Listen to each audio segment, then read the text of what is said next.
Welcome to Advisor Abbate's personal YouTube channel, AA Video Channel. Advice you can trust.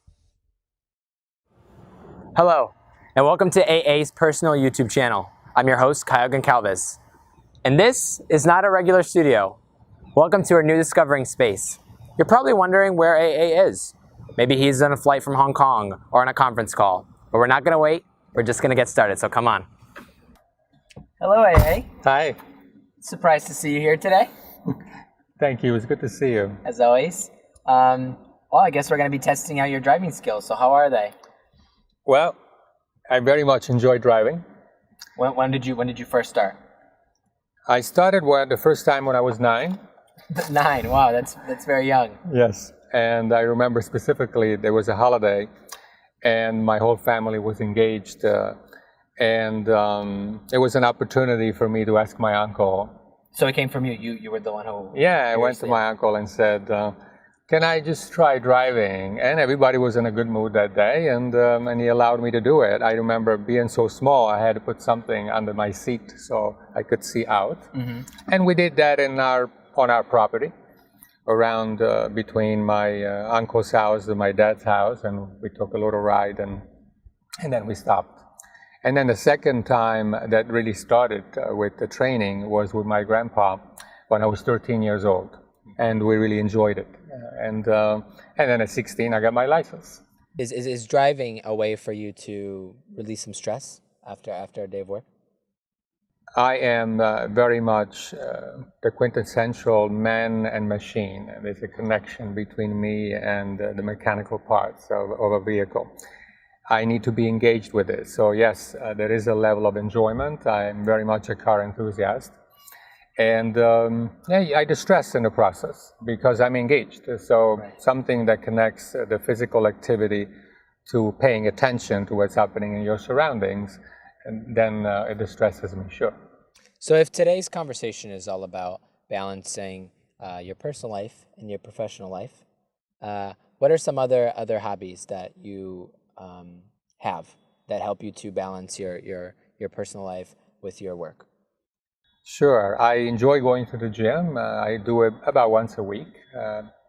Don't find myself being able with my schedule to do it more frequently, but once a week is fine. I do a lot of walking, and I enjoy very much the city type of environment, city life, where you can walk to a variety of places and feel engaged, entertained in the process. And then I do tennis every time I have an opportunity. And I watch a lot of shows through YouTube and other platforms. I like to watch speakers, debaters, primarily the politicians, and also some TED Talks of interest to me. You don't sound too much like someone who likes to just lounge on the couch, and you like to be doing something that's active, maybe physically, but also mentally. Sure. I'm definitely not the type of person that can lay on a couch and watch TV. In fact, I don't watch any TV. If I do want to watch a movie, then I'll go to the theater, and that happens occasionally. It happens occasionally because due to the frequent flying, then I'm pretty much aware of what's happening in what movies are available, and when I have an opportunity, especially on a long-haul flight, I may watch 1 or 2 movies. That's when you get to watch a movie. Exactly, yeah. But couch, not for me. In fact, I'm rather uncomfortable sitting on a couch, and certainly I have no interest in TV. I don't find anything on TV entertaining at all. You know, some people may see your work schedule, traveling a lot, working most of the weeks, on the weekends even, and they could describe you as a workaholic. Do you think that? Would you think that that's a fair assessment or no? Perhaps they may think so. I see what I do as an activity that keeps me engaged, involved with society, involved with a purpose, following the mission of our company, which I have married that mission. I'm very much a believer, and I'm the leadership of this company with this purpose of making definitely a contribution to society. So therefore, it's an activity for me. It's not work. I do it all the time. Some days more, some days less, but I never unplug. All right, AA. Well, it looks like we're getting ready to head off, so why don't we get going? Sure.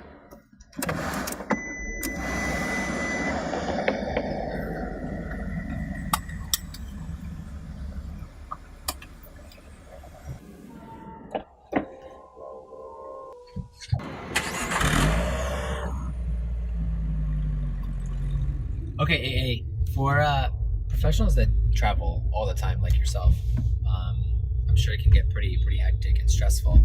What are some traveling tips that you've kind of discovered throughout your career that help you stay focused and, to a certain degree, stay relaxed while you're on business?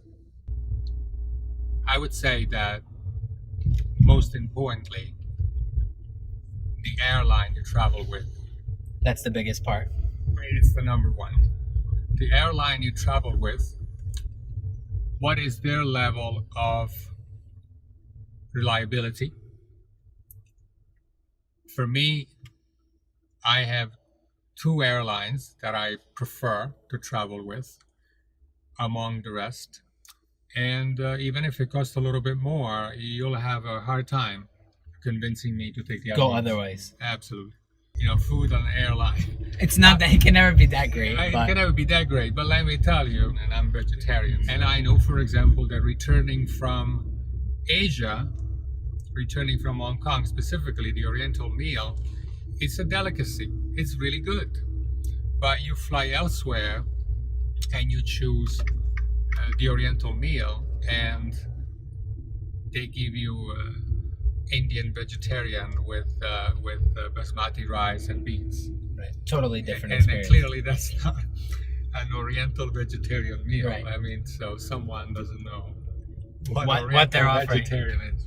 How do you kind of feel about the word no in the workplace? I think, sometimes, and even I've experienced this, but I feel like a lot of people have this experience where they can have a hard time, saying no to their colleagues or to their boss. I don't use no. You just give them a reason why you choose or to participate or not to participate. It's better than just saying no. No is kind of strong, and everybody is sensitive in a different way. And you better prefer not to use No. no. Mm-hmm. Our employees in our organization, everyone has ideas, and we welcome them, but we need to explain to them why the ideas may not be adopted or To your schedule or to the organization, because first, many employees don't know the hierarchy and the process of making decisions, how laborious it is. Of course. And so they think that they come up with an excellent idea and within a few days you can implement it. Right. It's not that simple. So you need to explain to them the process first and how many people are decision makers in that process. And also explain to them what they were hired for. So everybody really is always on the same page, even if the working relationship evolves, Right. there's no confusion. My approach is to explain as much as possible. Explain, teach, mentor. That's my approach. My approach is to mentor, provide guidance, be available where anyone needs that guidance, and I'm focused on making myself obsolete. Right. Where I have heard and I understand that there are some managers that are really focused on maintaining their authority and concerned about keeping their position. So focused on the productivity and the bottom line.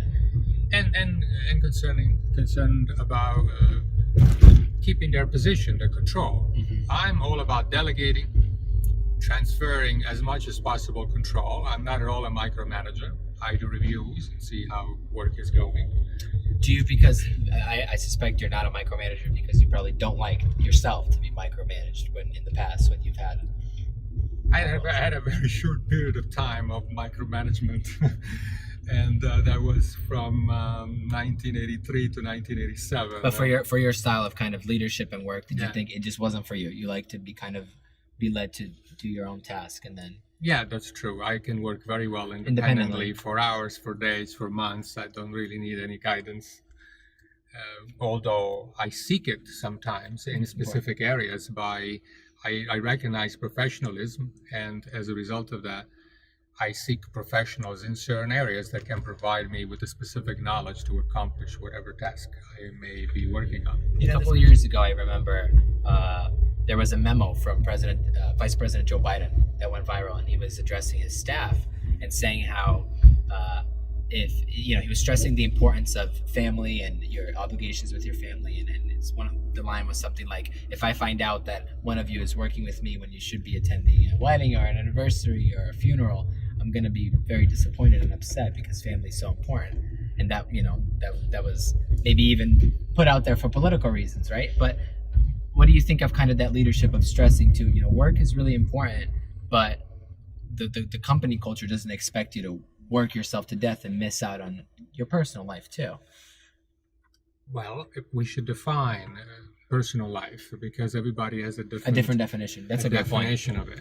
Is personal going on your bicycle? Is personal going to the gym? Is personal going to the spa? What is personal? Mm-hmm. But so because everybody... The distinction is family. Certainly there is nothing more important. There shouldn't be anything more important than family. But everything else can often be secondary to your priorities. Of course. Clearly, if you can maintain your job, produce for your job, be responsible for your job, and making sure the company that you work for is making money and doing good for society, you don't have the reward. The company is not producing, is not being productive. It doesn't have the money to pay you, and you don't have the necessary means to support your family. So family and your whatever position you have been engaged into. In a lot of ways, it's codependent, right? The relationships between the two. As it is. That's why it's so important to do something you love to do. Right. Because you have to do it every day. And it's important to be in an activity, not a job, but in an activity that you very much enjoy. Let me ask you about technology, right? So often, so much of what we do professionally, and even we see it bleed into our personal lives all the time, is we're so dependent. Most of us, at least. I don't want to generalize for everybody, but so many of us are so dependent on technology. It makes our work easier, more convenient. Everybody's got a smartphone. How do you, especially with working, you can go home and everything's there.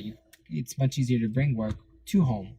How do you find it easier to disconnect? Well, there comes a time where you have to say stop, and you simply take your phone and you put it elsewhere. For me, is when it's time to have dinner, or when it's time to have breakfast, when it's time that I am with friends, family.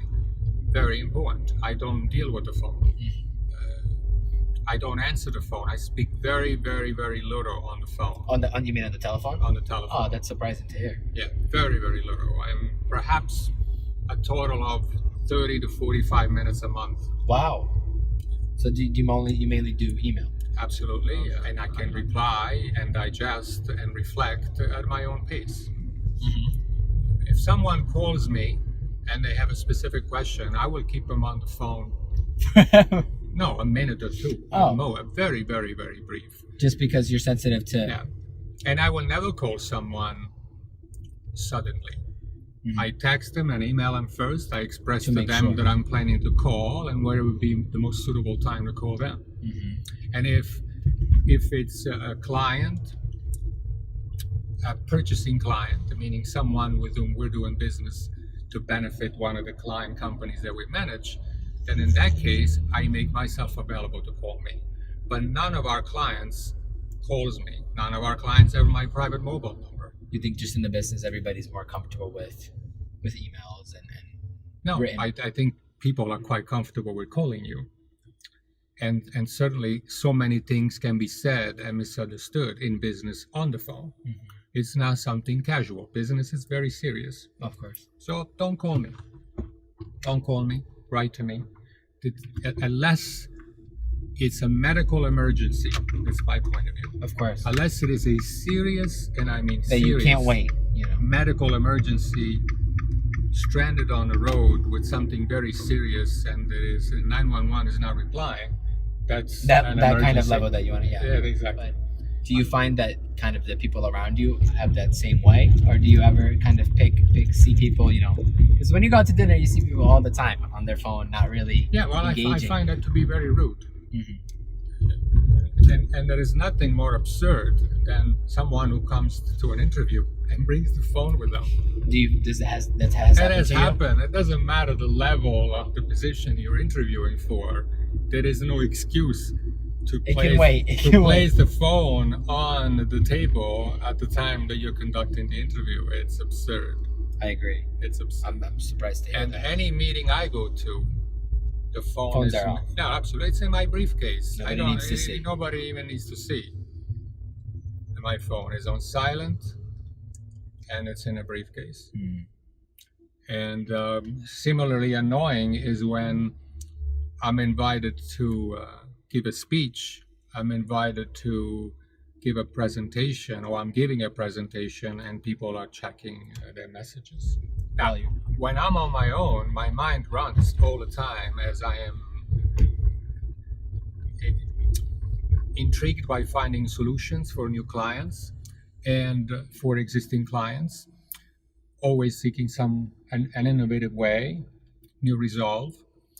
And so during the night, I work as well. Not literally that I'm at my desk, but while I'm in bed, I'm not a very good sleeper. So You're constantly I am thinking, yeah. I am going through processes in my mind, and I find solutions. So my best part of the night, when I get most sleep, is between 6 and 7:30 or 5:30 and 7:30, but otherwise from earlier in the night, PM. In AM. Oh, AM. During that time. How long have you been driving an, not automatic, that you haven't had an automatic car at all? My very first car was a non-automatic car, so it's been quite a bit. It's been a very long time. I've always been driving. Preferred. I've always had a manual transmission car. Mm-hmm. Yeah. And then this is my car. This is your car? Yes. No kidding. This entire time we were here, and I didn't realize that this was your personal car. Yes, this is my personal car. I'm very surprised. I'm surprised as to why a Fiat or this kind of model, an electric car. But actually, I have more questions about that, and I'll hold off until next time, and our viewers can see us discuss that personally, because I'm sure you have a lot to talk about this, since it is your car, and I didn't realize that. But that's all we have for this episode. We thank all of our viewers for being here with us on our new space, and we invite all of the viewers to continue sending questions to AA for next week's episode. Thank you. Cheers.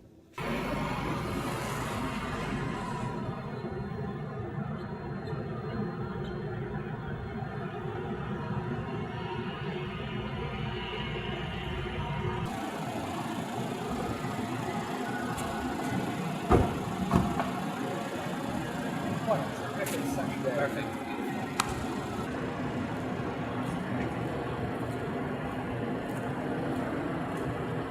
We invite all of our viewers online to submit questions in the comment section. Each week, we will select a question to be answered by AA on the webcast. If you want to follow us, please find Visor Abbate on YouTube, Facebook, Twitter, and LinkedIn, and we thank you for your time.